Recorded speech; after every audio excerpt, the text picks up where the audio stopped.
2019 Los Angeles. We are here with Julian from Townsend Labs. Right? So these guys make amazing microphone software. You want to tell me about it? Absolutely. Yeah. So this is the Sphere L22 microphone modeling system.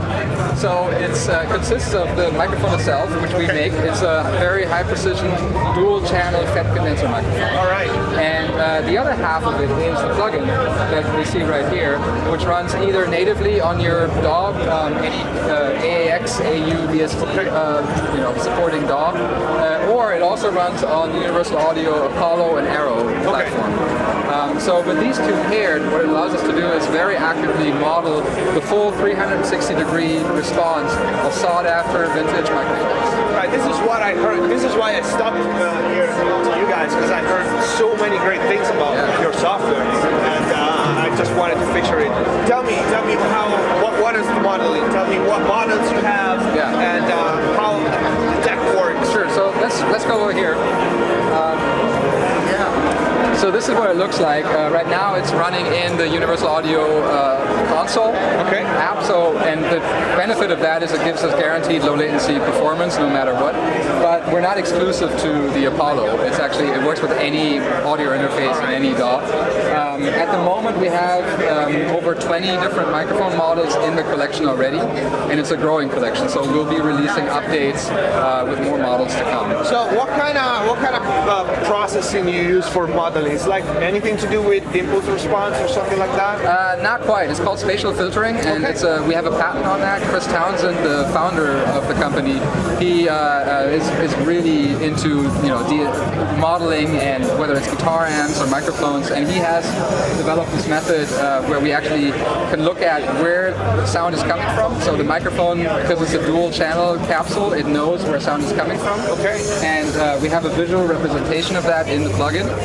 And with that information, we can apply different sets of filters depending on where the sound is coming from, and really recreate the authentic response of those sought-after microphones as if we had recorded with them in a space. It sounds way more complicated in a good way than the usual modeling, like the static modeling. You take into account like 3D around the mic. So it's not, exactly. It's not a static EQ curve. Exactly. It depends on where the sound is coming from, and with that we can not only model the different polar patterns that those original mics had, but also their very kind of unique characteristics and proximity effect. All right. So unique characteristics, what I mean, for example, let's choose the iconic 47. That was the one before was one of my favorite mics, by the way. Right, so if you look at that and you measure it, you can actually see that the cardioid response is not exactly cardioid, it's more like a supercardioid, especially at high frequencies.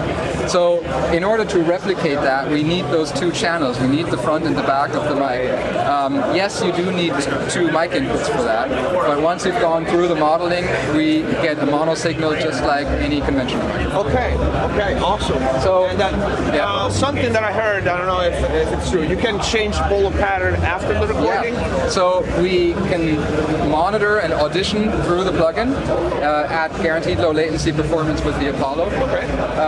So you can make all your choices, and you can capture your performance with the exact sound, but you can record the raw signal and then apply all the processing after the fact. So all of these parameters are available to you after the recording is done.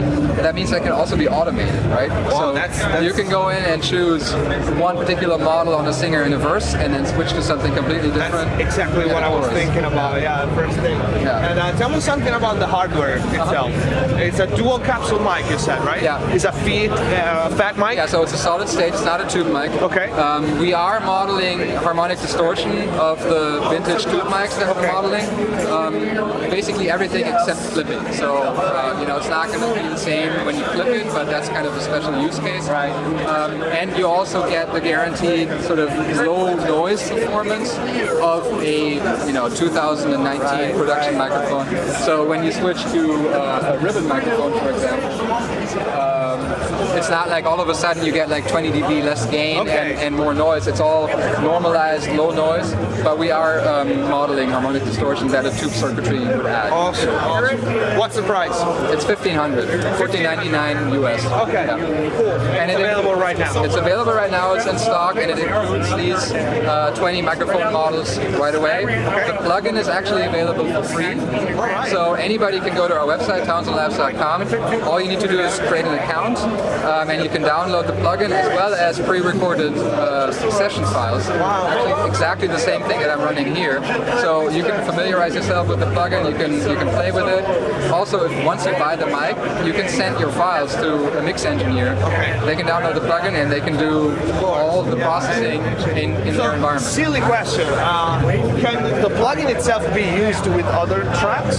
Sure. I mean, there's nothing stopping you from that, but you are going to need a two-channel input. Right. We have people actually running this with like virtual instruments. Yeah. And it's not going to give you the exact sound as if you had used those mics.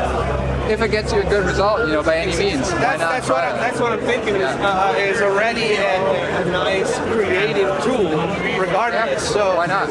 Sure. Even when you buy this whole kit, just using plugins on top of like what it was meant to be to do, I think you can see other uses for it. So I mean, we're certainly open to people just trying it out and having some fun with it. I'll probably do a video on that. Thank you so much, Julian, for having us. Thank you. Thanks for stopping by. Cheers, guys.